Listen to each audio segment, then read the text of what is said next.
All right, so welcome to our session. This is the 2021-2023 Systems Change Hub grant, and this is the grant that sustains our disability organizing network provided to us by the funding from federal government coming in through the Department of Rehabilitation and administered by the State Independent Living Council.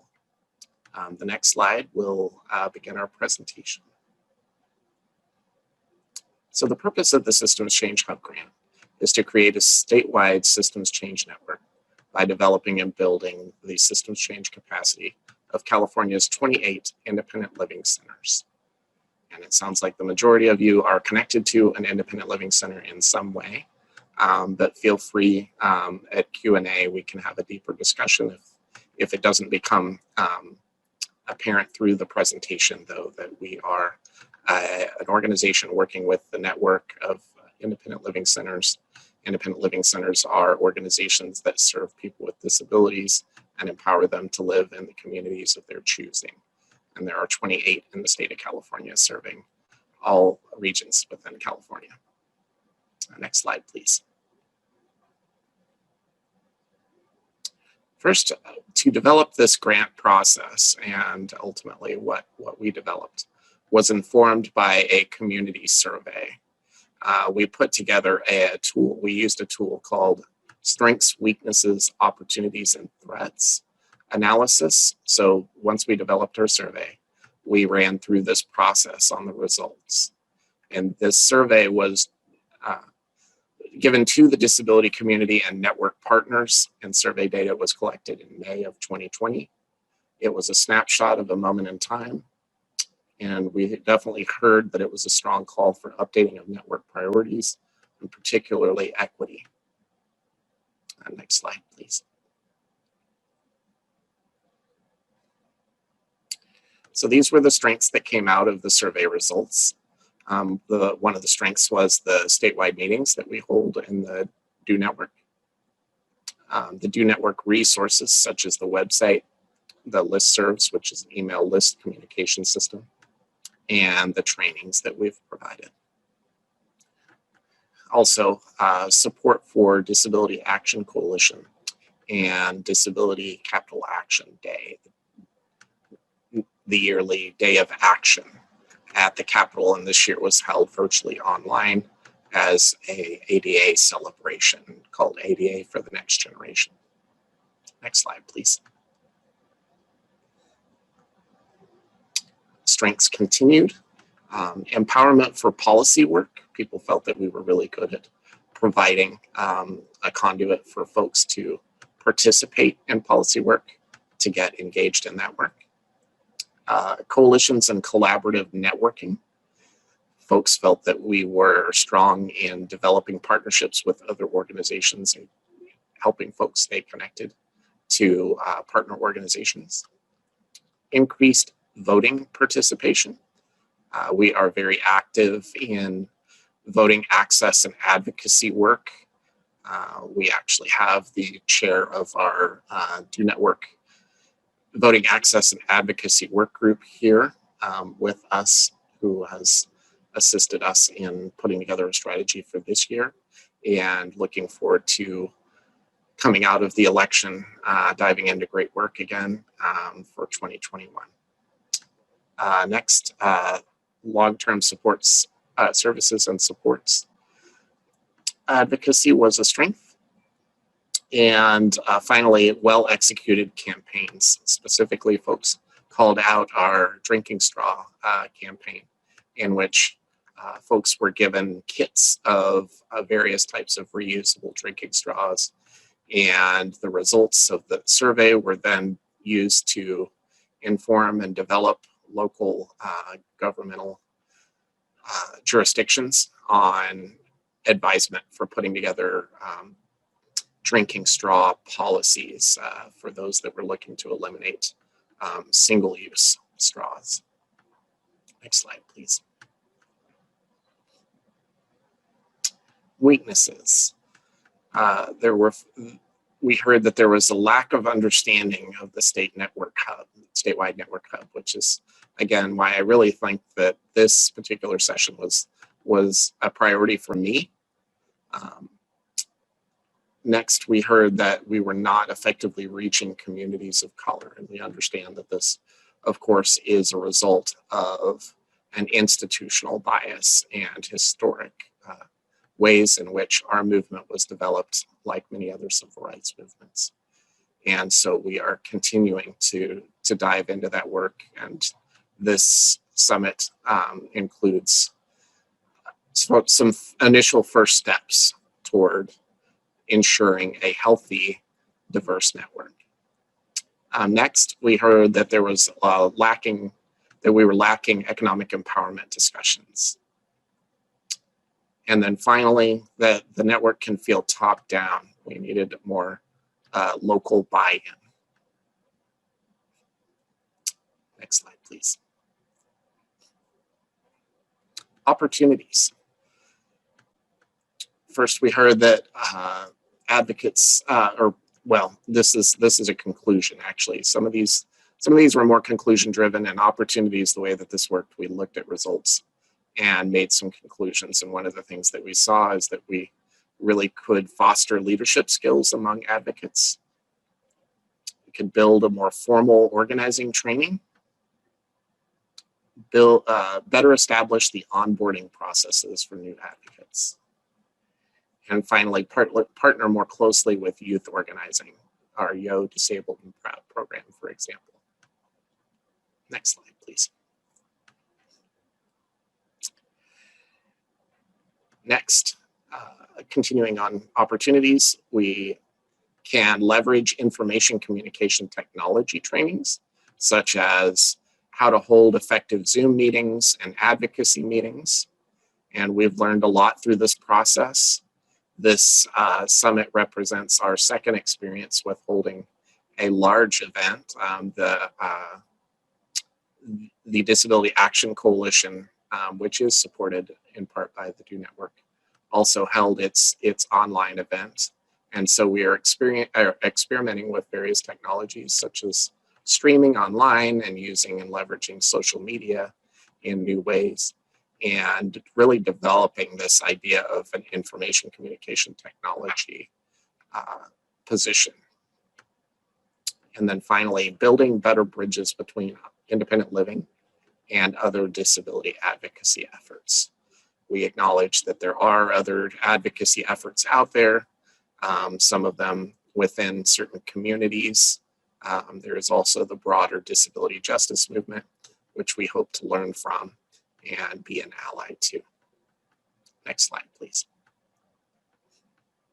And threats. People feel excluded if not directly connected to independent living systems change. Advocates or organizers. Federal funding for independent living centers makes lobbying activities difficult. And again, we heard the need for diversity and racial equity. Next slide, please. So here's the Systems Change Hub grant at a glance, and this is what we've put together based on the feedback that we got, and also our way of being structured in the past. So this, I believe this really, to me, feels like a look at the past while acknowledging that we have much to do in the future. So these are the major areas of work in the grant, and we'll go into this in more detail in the coming slides. But first, build the capacity of systems change advocacy through technology, expand communication infrastructure, provide training and technical assistance, engage, mentor, and develop youth with disabilities as leaders, and expand long-term services and supports, promote a no wrong door approach. And just to expand a little bit on long-term supports and services, those are the supports and services that people with disabilities need in the community in order to live independently, and they can look very broad. Many people are familiar with the In-Home Supportive Services Program, or IHSS program, which provides for caregivers for those who are Medicare eligible, or Medi-Cal eligible, which is, again, the state program for Medicaid for caregivers to provide support in the home. Next slide. So, building the capacity of systems change advocacy through technology. The objective here is to build the capacity of systems change advocacy through the use of technology and uniformity. So it's really to bring kind of a consistent platform and also to advance technology use within our circles. So outputs and outcomes. Provide unified technology platform, for example, iPad, to all 28 independent living centers in California. Next slide, please. This is continued. Provide software and apps to devices for community organizing and public policy use. Provide training and guidance to strengthen network skills and increase organizing engagement. Next slide, please. And continued still. Increase and strengthen visibility of the DO network and independent living through online community organizing, such as social media, hosting Zoom meetings, and other advocacy meetings in online fashion. And improve organizing communication and clearly demonstrate independent living center systems change goals. Next slide, please. Next, our goal of expanding communication infrastructure. The objective here, expand and increase the DO network communication infrastructure to be more effective and successfully impact systems change. So just a brief background here. We already do use a lot of technology, our listserv and the Zoom platform very heavily. We're looking at furthering expanding this, our capacity and also the tools that we use, acknowledging that maybe listservs are not always the single most effective way of reaching a large audience, but also expanding the social media use as well. Next, our outputs and outcomes here. Recruit one specific independent living center staff person as a point person for issue-based systems change. Next slide, please. And actually, I want to elaborate a little bit on that, just very briefly. That historically, it's been a systems change advocate or community organizer at an independent living center. We're now looking at expanding that conversation to include any designated staff at an independent living center that would like to be engaged in systems change. Next, increase participation in the DO network by expanding communication and not limiting organizing and systems change work to systems change staff. Often our systems change and community organizers can feel a little bit like an army of one, and we're trying to expand that conversation and encourage more of a systems change approach center-wide. So it's more of a growing the pot, as it were. Next, increase number and diversity of people with disabilities involved in organizing and systems change campaigns. And increase and impact 2 to 4 systemic issues identified by network advocates. And increase social determinants of health by broadly communicating issues people with disabilities face. I want to spend just a moment on social determinants of health. These social determinants of health are defined as anything that affects the overall health and well-being of people with disabilities or communities. We acknowledge that certain communities, such as the disability community, especially those of people who are multiply marginalized, are extremely affected by the way that policies and general service delivery works. So we really want to start doing our deep work in addressing how that plays out in the disability community and ensuring that that we're always improving the social determinants of health for all people with disabilities, including those of the multiply marginalized. Next slide, please. Provide training and technical assistance.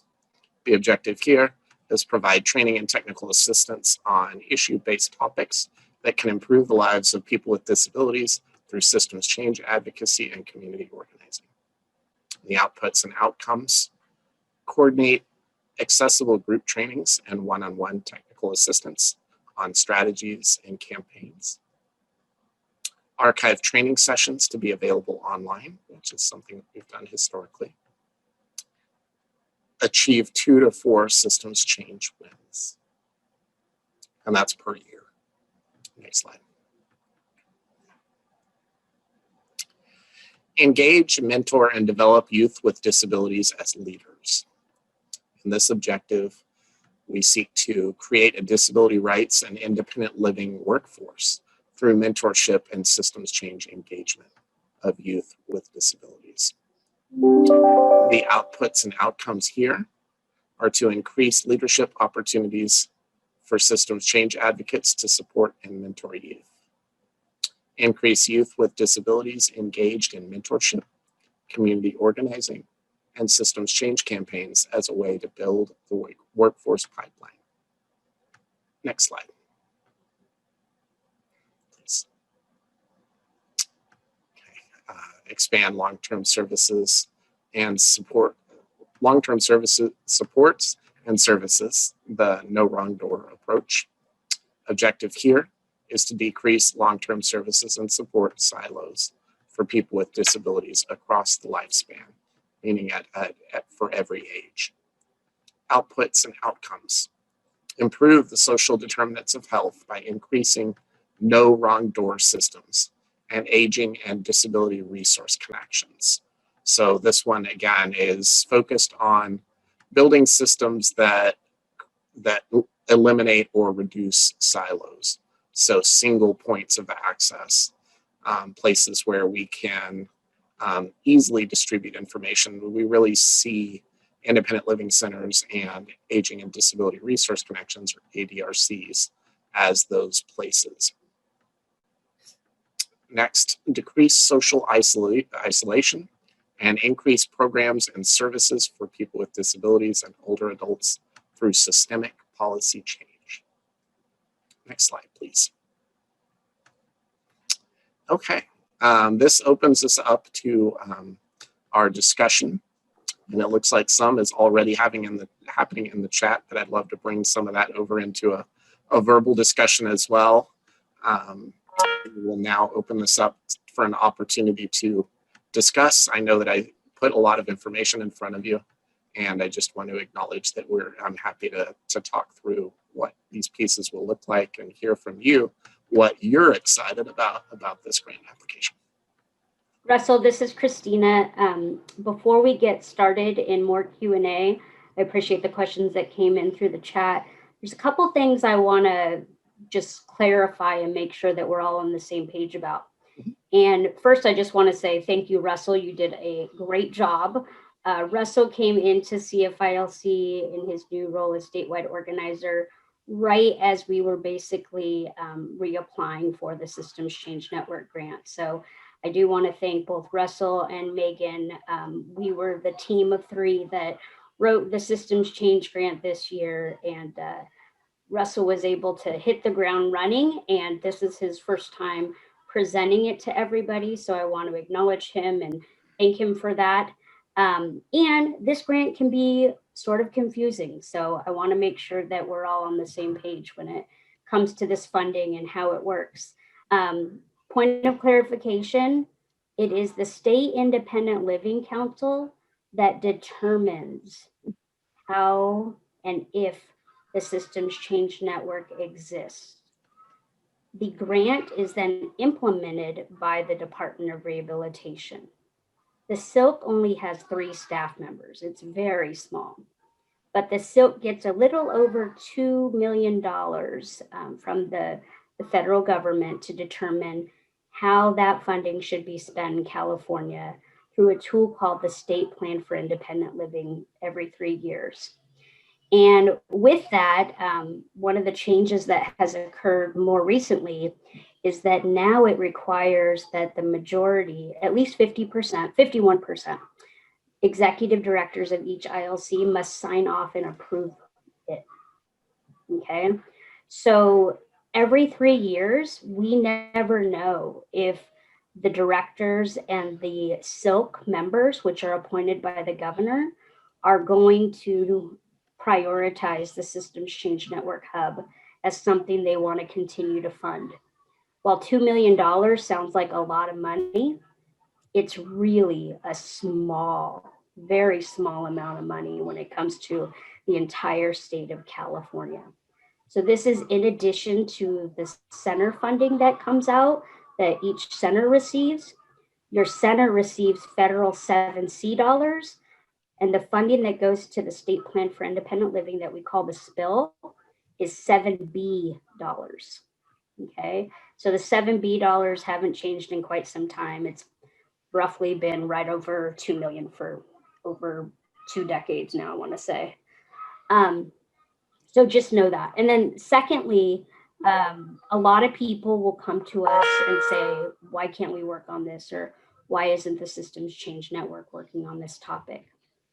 This is a competitive grant.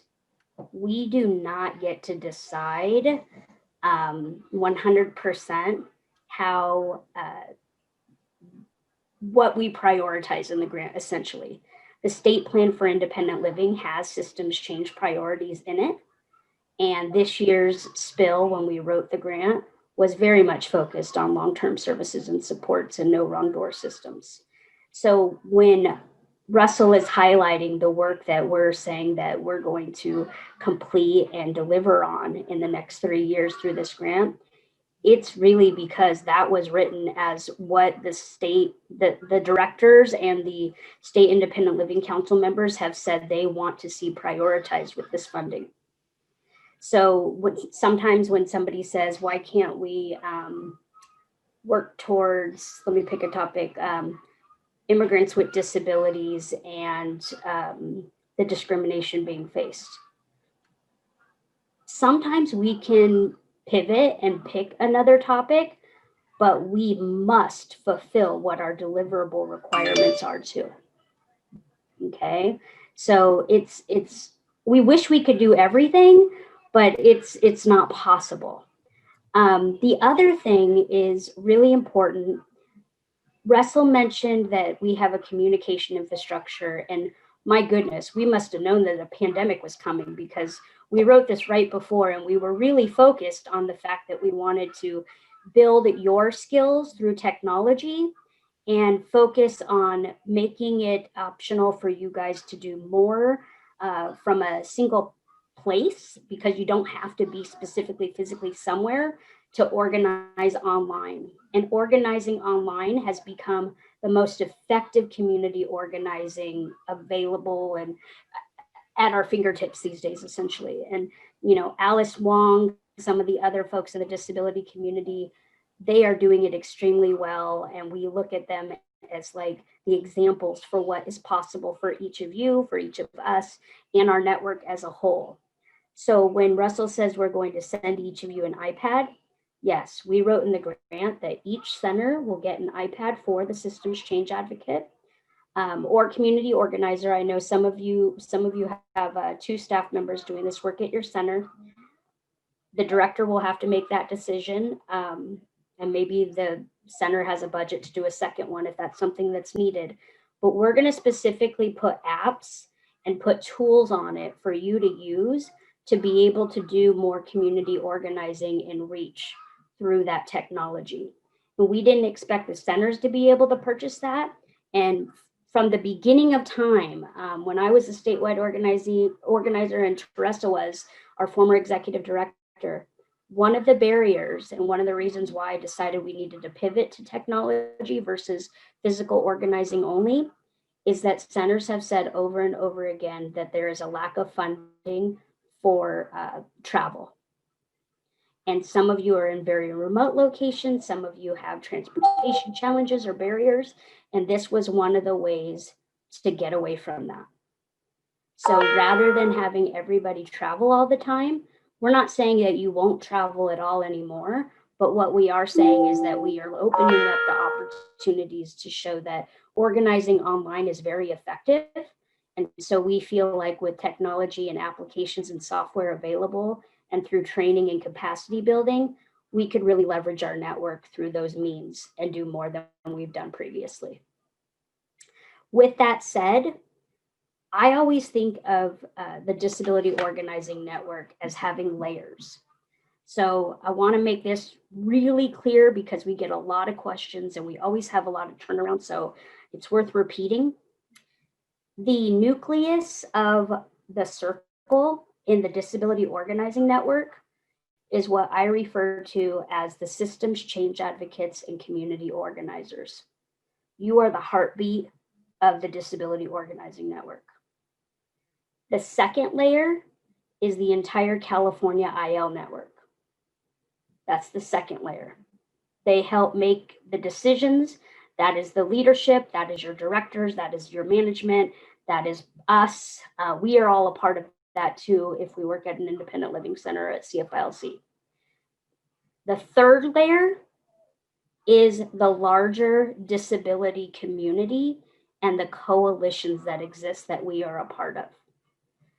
I bring this up because so often people will say, why do we have an Access Now listserv and a Systems Change Network listserv or Systems Change Advocate listserv? The Access Now listserv is for that outer layer. It's the individuals in the disability community that want to know what we're doing in the network. So sometimes Russell or I or other people, we want it to be very active by individuals, and we see that sometimes. But that Access Now listserv is the outer layer of coalition members and individuals in the community that are sharing information or want to see and get information from us on what's happening in the world of disability community organizing, and specifically the DO network. You do not have to be on the Access Now listserv if you are a systems change advocate. That is completely optional. And I know some of you sometimes just want to bang your head against the wall because there's duplicative information there. It's because it's going to community members.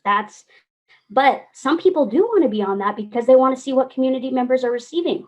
So that if you get a call at Skill, you know why they're calling because they got an email from the Access Now listserv about a transit Zoom forum that was going to happen. So it's an option. You don't have to be on it, but I wanted to make it very clear as to why the two different listservs exist. Sometimes it's duplicative, sometimes it's not.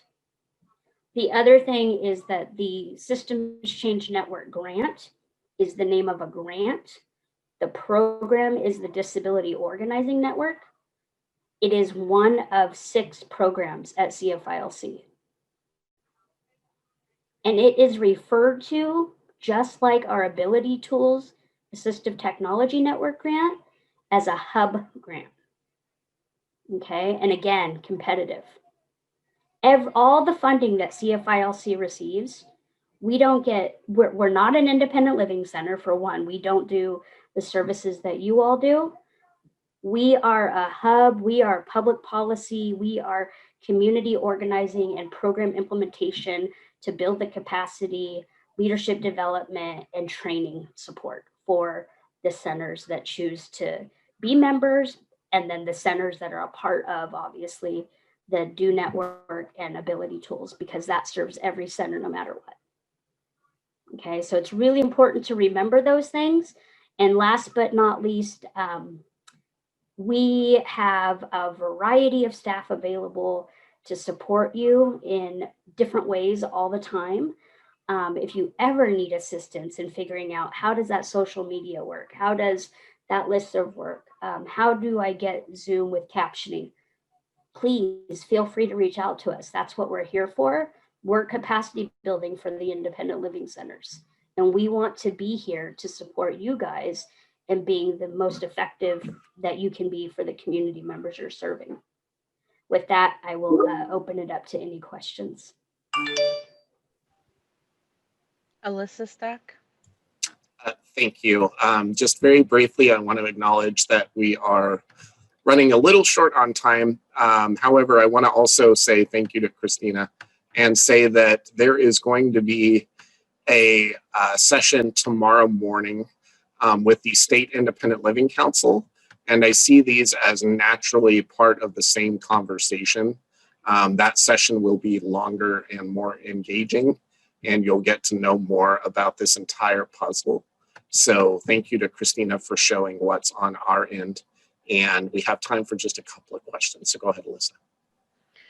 Who specifically should we reach out to at CFILC to speak about what's available to us and to become and to get directed into the right area with the right person? As a systems change advocate, this is Christina, great question, Alyssa, and it's so good to see your face finally. I've been seeing you on the listserv forever. In this case, because you're systems change advocates and community organizers, your first point of contact would always be Russell. And then, Russell cannot be everything to everybody. And I know that even that is quite a transition, going from feeling that way at a local center, going to being a statewide organizer where you have people that are helping you with a lot of different things. I back in the day was a systems change advocate too, and I know I felt very isolated and alone doing the work that I was doing. I didn't feel like I had a team of people working with me on systems change and organizing. But when I came to CFILC in 2006, it was a very different experience because everybody, there were so many different ways and staff that could help me do my work better.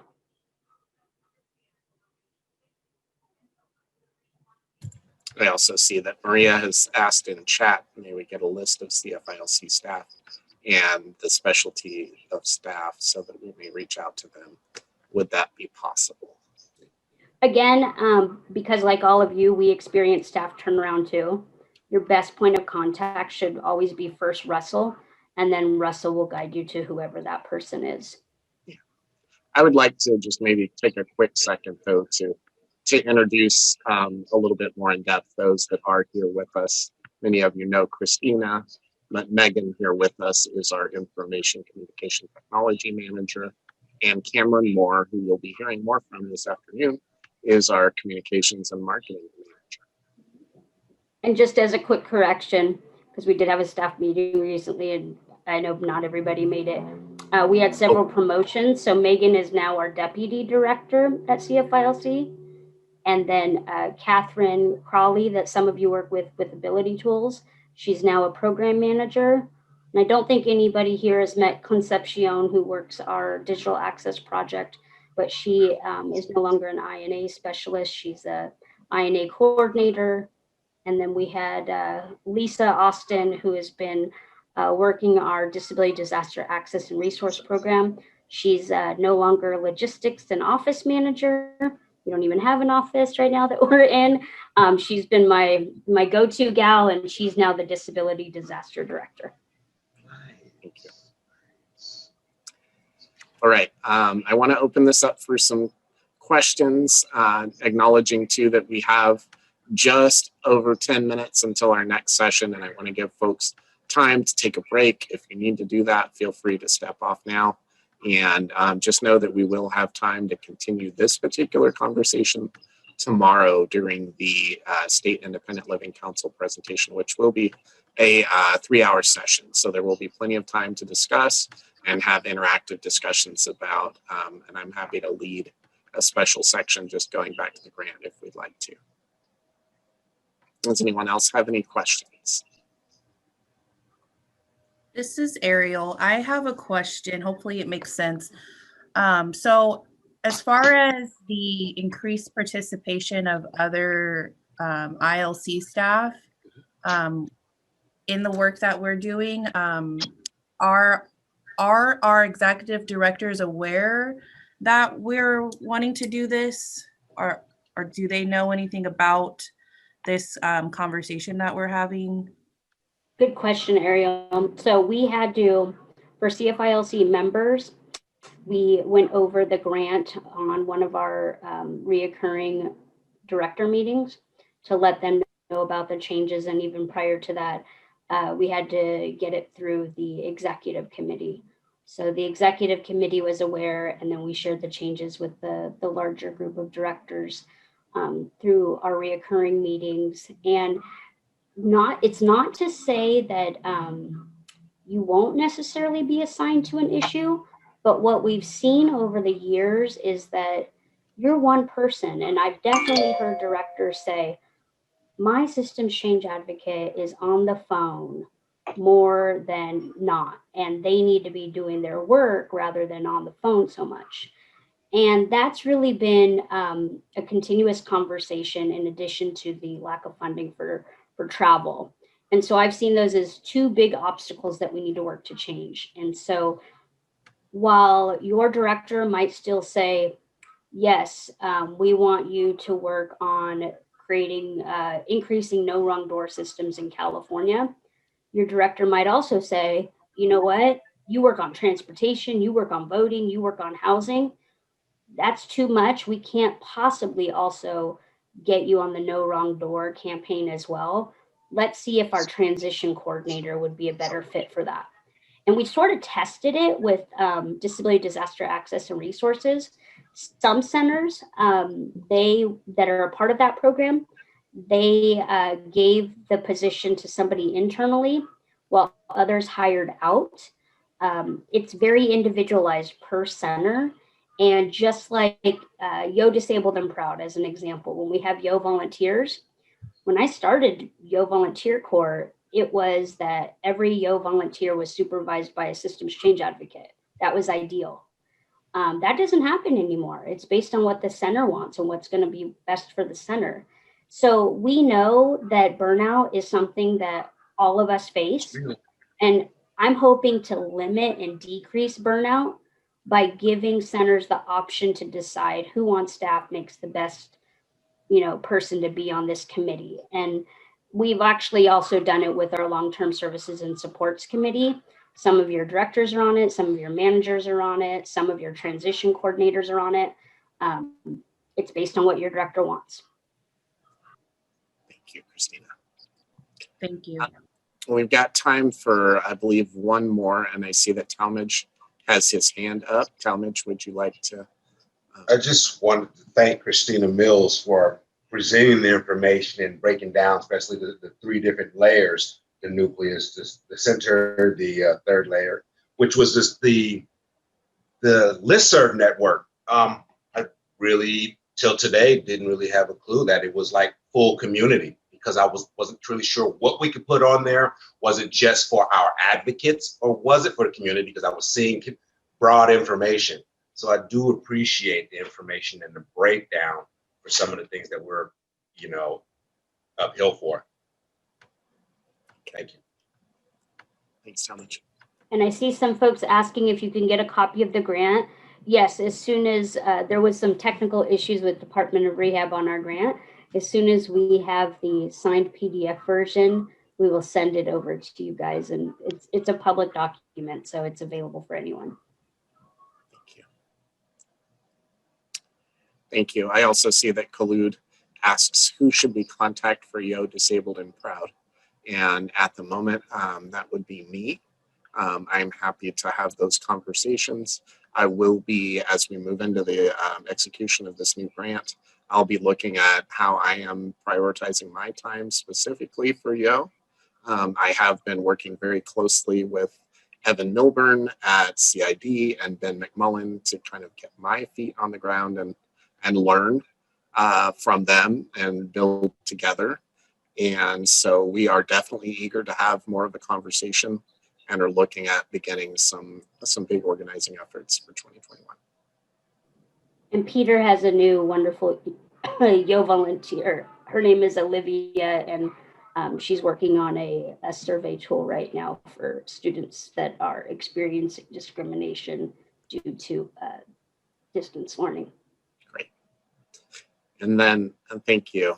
And then finally, I want to also point out that we do have now just 5 minutes until our next session entitled Got Implicit Bias. This will be a meeting held in webinar mode, so it'll look a little bit different than this. Really looking forward to this opportunity with Rayma McDeed. I just want to encourage those of you that would like to take a 3 or 4 minute break to go ahead and do so and get yourself settled in on the new link. But thank you for this opportunity.